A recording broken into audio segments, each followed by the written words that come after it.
Hello, everybody. Welcome to Blog Talk Radio, Sales Professional Network, TSPN. I am your host, Andre Harrell, Blog Talk Radio's first and only show dedicated to the sales professional. Regardless of the industry, if you're in the sales business, this channel and show is just for you. We focus on topics that are relevant to all industries. And again, the commonality is that we as sales professionals face similar challenges each and every day. And TSPN, Sales Professional Network, was designed to create a forum where we could discuss these challenges and come up with some solutions and some best practices to meet those challenges. The show is brought to you by AH Square and Beyond Consulting. That's AH2 and Beyond.com, where we deliver beyond our clients' expectations in sales strategies, marketing, as well as sales training. AH Square and Beyond, increasing your competency means increasing your sales results. You know, tonight's show is really just my thoughts on last night's show, which was the Sales Manager's Excuses, No Time to Develop My People, which I thought was a very, very informative show. And if you're calling back tonight after listening to last night's show, hey, we welcome you back. Thanks for coming back to listen to my thoughts. And if you didn't get a chance to listen to last night's show, the show is in our archives view, so you can go back and check that show out in its full entirety. For those of you listening to this program and would like to join in on the discussion, the number to call in is 347-838-9979. Please press the number 1 on your keypad. That'll notify me on or in the switchboard room, I guess I should say, and I'll get to you immediately.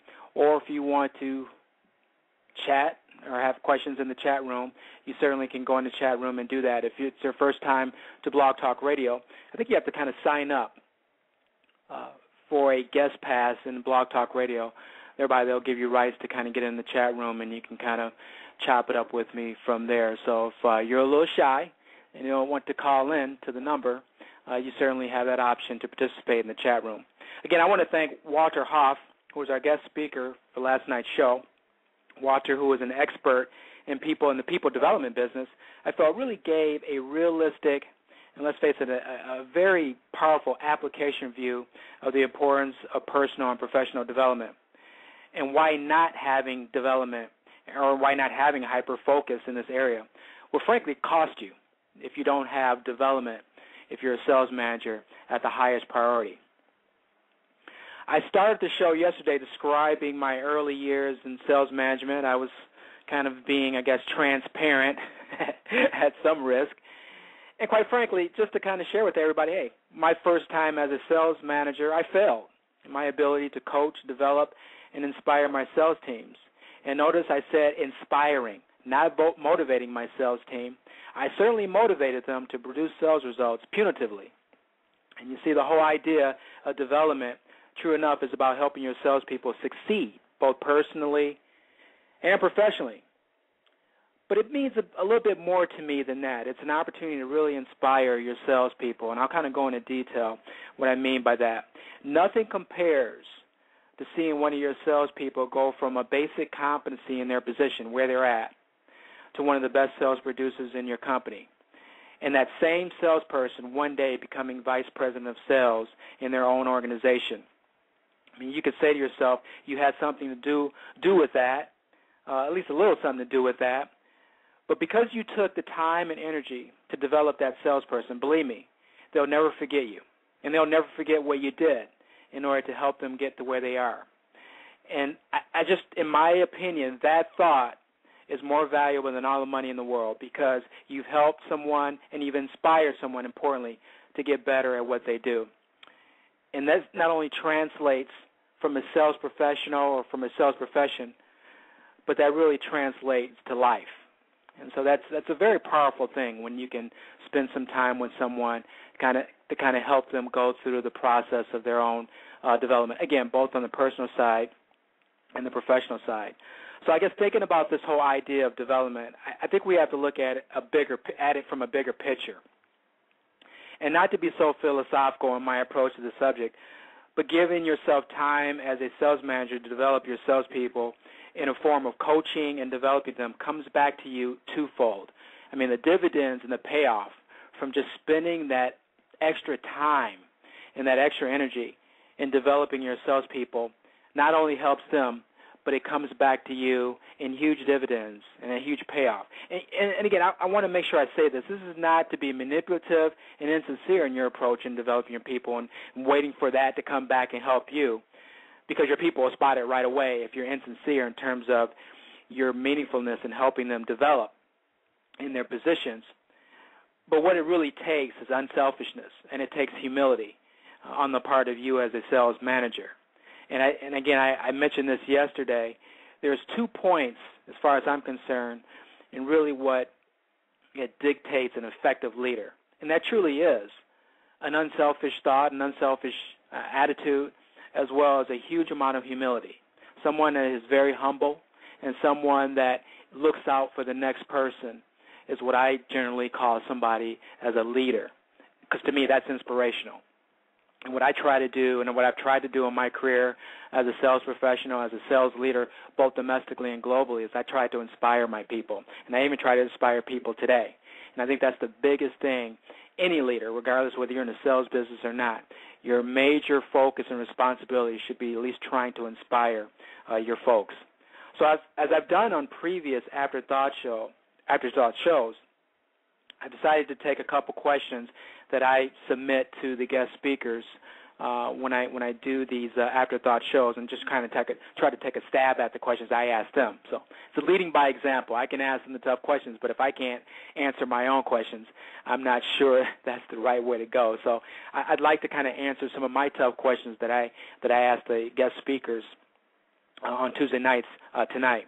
So one of the questions I asked Walter last night was, how do you address the argument sales professionals are responsible for their own development, not me? And you'll hear that from sales managers and even from leaders in corporations and CEOs every now and then. They'll say, hey, look, my job is to drive business and to meet the profit margins and to ensure that my company is successful.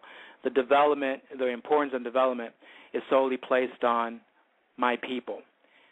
And I guess in not wanting to take a pragmatic approach, that's true in context, because I think we all are responsible for our own personal development, whether, like I said, it's personal or professional. We all, at the end of the day, are responsible for our own development. But companies, as well as you as a sales manager, should provide that support and that resource to help ensure that your people are developed. And again, I go back over and over again, it helps you as a sales manager that your people are developed and they're being the best they can be in their position, because guess what? They're going to drive sales and business for you if they're better at what they do. It just makes common sense. I think oftentimes we do give the excuse that, I really don't have time to develop my people, and really they should be on the forefront and trying to develop themselves. If they come to me and they ask for help, then I'm going to help them. That's my stance on that. And that approach I agree with and I don't agree with, because you should encourage. As a sales manager, you should encourage the development. I'm not saying each and every day you're working with your folks, whether it's in the field or at the home office, that you should be badgering them over the head about their development plans and their, what are some of their objectives in terms of the development. No, I'm not saying that, but you should encourage it. I think work sessions, and if I have to give a prescriptive tactical view on this, I think your work sessions should involve, what does your career development plan look like? What does your development plan look like? What are your objectives? What do you want to be, quote unquote, when you grow up? And what are some of the strategic things that you put in place? And when I say strategic things, what are some of the granular things you put in place to help you get to where you want to go? Let's talk about that, and let's talk about how we both can help each other get you there. Those are the kind of discussions that sales managers should have with their people, but many don't. And it baffles me that many don't do that. And it's just, that should be a part of your responsibility. Not to kind of go off on a side note here, but I was thinking about this today. I've been on interviews myself, interviewing for VP-level sales positions and even higher-level sales positions than that. And inevitably, as I'm sitting across from the person who's interviewing me, they're asking me, how can I drive business for their company? And I go through my CAN presentation and my CAN thoughts of how I can do that. But I also talk about the fact that I can develop people and hopefully inspire people to provide those sales results for me as their leader. And I kind of go through a process of doing that. And sometimes, with the fact that, I may have to kind of pause when I talk because I get so hyper when I get on this subject about developing people that I get a glazed look. In most cases from the people that are sitting across the table from me interviewing me. And I just think that we just really haven't a grasp in corporate America, and even if you're not in corporate America, grasp the importance of development. Development and developing your people will get sales results. And again, you can talk about, well, I'll target specific customers. I'll really do a customer segmentation process where I'll diagnose a specific market. I'll uncover what the competition is doing. I'll create business plans that are strategically focused and driving where I want to go as I mentioned, from a customer segment standpoint, from a business standpoint, from an aligning standpoint in an outlying area. I can do all these strategic things in coming up with ways I can drive numbers for the company. I have resources and I have a track record in doing that. But what I would think a company would want to hear, especially if you're going to be in charge of people and you're going to be leading people, especially a sales group, I think you should want to know, if you're an employer, how are you going to develop these people? How are you going to inspire them? Because they're going to be working on their own in many cases. They're going to be out in their territories. They're going to be out in their accounts, and they're going to be trying to drive business on their own. They're not going to have you there. How are you going to keep them inspired so that they're giving you top-notch performance each and every day? That's the question I think companies should ask people who are being interviewed for high levels of sales positions in their companies. But they're not. They're not. And it's a shame that they're not. But I hated to kind of go off on a side note on that. But I was thinking about that today, and like I said, it baffles me as to why companies really don't peel back the onion when they're interviewing candidates for jobs in terms of how are you going – walk me through how are you going to inspire someone to move walls for you from a sales standpoint. But that's my thoughts. I really think that, yes, you are in charge of your own development, but I think there should be resources there, and sales managers should really encourage the development piece. And I kind of went over how that process is to get started. The next question I asked Walter, are there realistic occasions where development can't be a focal point? And are there other business priorities that should take place, or does development have to be a priority? And I knew where Walter was going to go on that, and I feel the same way Walter does as well. As you could do that at your own risk. You could put development on a side, view, or as a side note, at risk. And I brought up the comment yesterday is that if you get in the habit of doing that, well, guess what? You're going to get in the habit of not developing your people at all if you always put it on the back burner. And so if it's a process or if it's a situation where development can always be in the conversation, then so be it. It should always be in the conversation. And I can't think of a situation where development should not, and I want to emphasize that, I can't think of a situation where development of your people should not be a focal point of your job. I really can't. When you're talking about sales numbers, well, yeah, development should be a part of that. When you're talking about competencies, development should be a part of that. When you're talking about territory management or business planning, yes, development should be about that, so to speak. If your folks are not putting together cogent and effective and useful business plans, that's a development issue, ladies and gentlemen. That is a development issue. And so I think development should be a part of the discussion all the time. I don't think you ever should leave that out. If anything, you shouldn't leave it out because you probably get in the habit of leaving it out, then you won't develop your people whatsoever. And things that could force you not to leave it out is to constantly follow up with your people in terms of if you've done a career development plan for them or personal development plan in terms of their career aspirations. You should have a physical documentation. And now I know they're placing everything online, so you should have a process online where you're able to track someone's development. Thereby, you'll never forget to do it or put it on the back burner. So, again, I have to agree with Walter. I don't think there's ever a situation where you should put development on the back burner or another product or another, process is more important.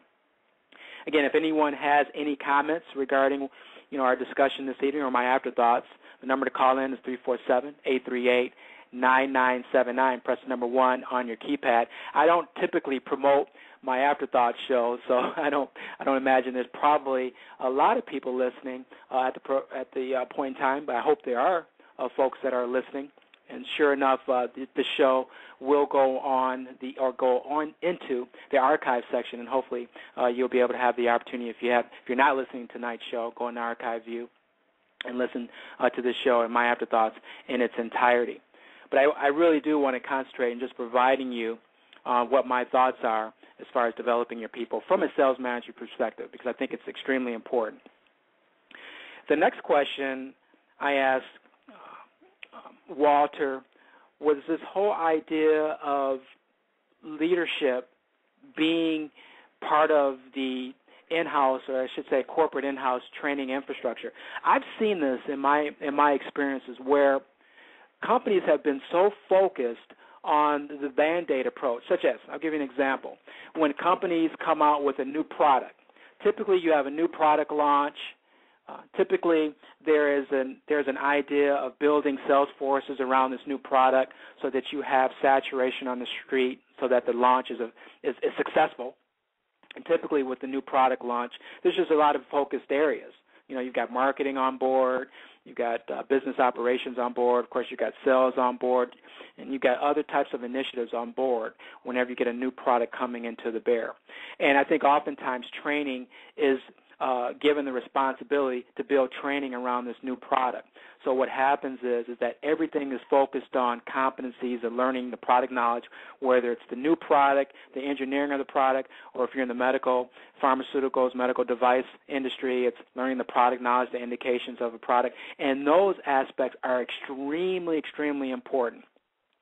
But unfortunately, what kind of gets put to the side because of this, we've got to put training together for these new products, and this crisis, I guess, that formulates is that sometimes leadership development gets pushed off to the side. And what becomes of that when it gets pushed off to the side, and let's say the new product is up and running, it gets pushed off to the side and it stayed to the side.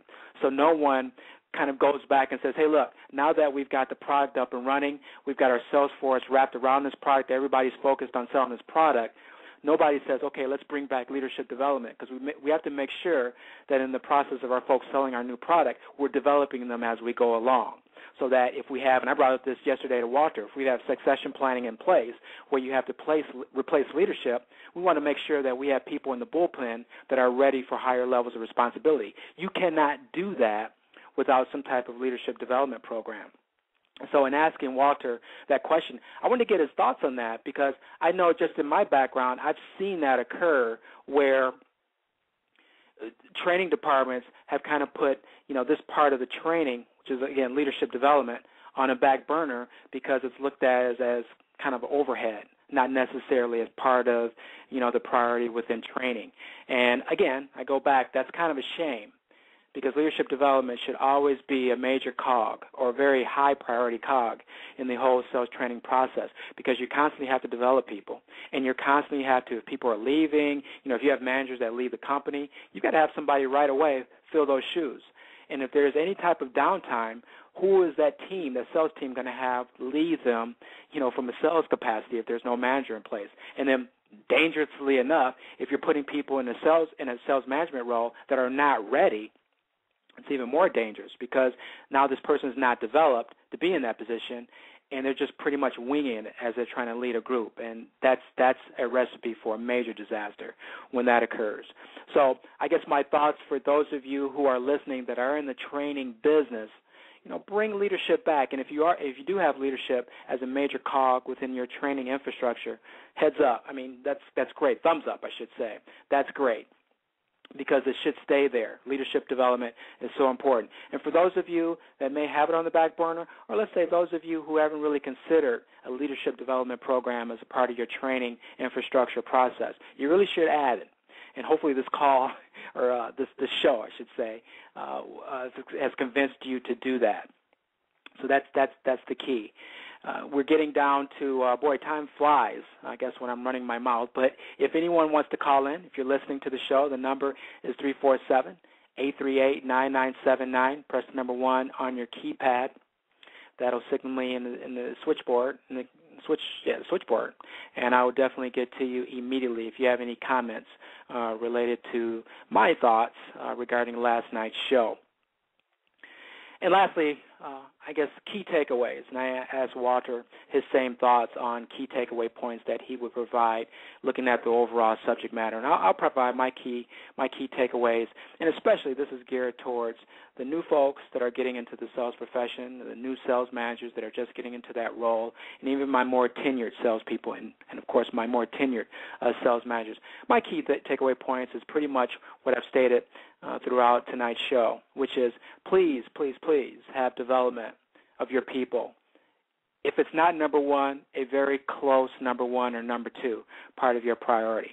It will pay you back twofold. And for folks that are really thirsting for development as sales professionals, challenge your sales managers to help you put together a career development plan, put together a personal development plan. If you have, aspirations to be sales managers like your boss one day, or if you want to go a little bit further, hold them accountable for helping you and supporting you going through that. But I will agree, your responsibility is your development. So if you feel as though you're not getting development from your company, push them to drive that development piece for you, especially if you're giving them the thought processes of you wanting to be developed.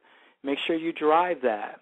And I always say, too, and I haven't said this earlier, but make sure you get the numbers. Because one of the things we used to keep our eyes on is that we had a lot of folks wanting to be developed, but they didn't do their part by driving their business. So I want to kind of go back, and I think sales managers and VPs of sales and CEOs of organizations who are listening to the show agree with me.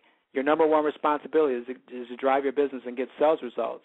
But once that's taken care of, hold your folks, your leadership accountable for making sure that you develop and that you want to do some different things. If you've been in the sales position as an individual sales contributor for some length of time and you're wanting to get into a sales manager type position, or you want to get into a marketing position, press your manager to ask them, what you can do to kind of help you. Are there resources? Are there support mechanisms? Are there tactics that you can put in place so that you can kind of work on to kind of get you ready for that position? I know a lot of companies have management development training programs, which our firm, actually, if I have to put a plug in for A Square and Beyond, we have gone into clients' places of residence, so to speak, businesses, and kind of help them build their management development programs to ensure that that's a major focus and major cog within their business. And we've kind of had a situation where we've had folks that have been in the sales position kind of go through the sales management training program, as it were, and be really developed and kind of go through the realistic views of what it's like to be a sales manager. So by the time it's time for them to be promoted in that position, it's almost like they've been in that position before because of the development processes that they've gone through in our management development program. So I want to throw that out there for those of you who are interested in services that we can offer as a consulting firm. A Square and Beyond, we offer some tremendous services when we look at management development programs that we can build for you and your company.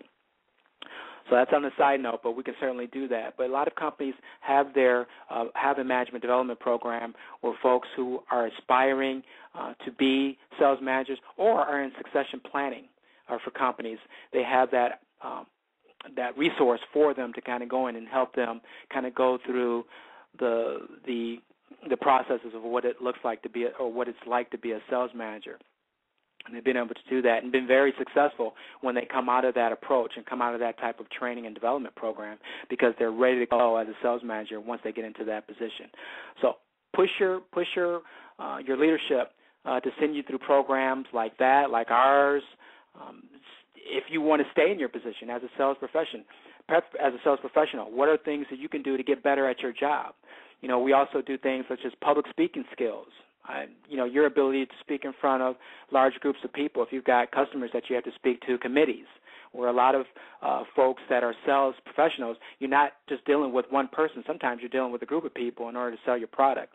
Your public speaking skills should be up to par. Maybe go through some development courses on public speaking. So just things like that. Your development, and I'll say this again, your development is your responsibility.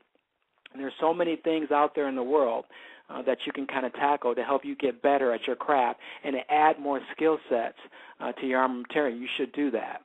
And so reach out to your leadership team, especially if you're looking to be developed. And sales managers, be there for them, support them, inspire them, work with them on their career development because, again, it comes back to you twofold if you do that.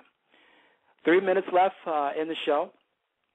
I want to spend the rest of the time to say, hey, everybody, each and every one of you listeners that are listening to tonight's show, have a wonderful, wonderful holiday season.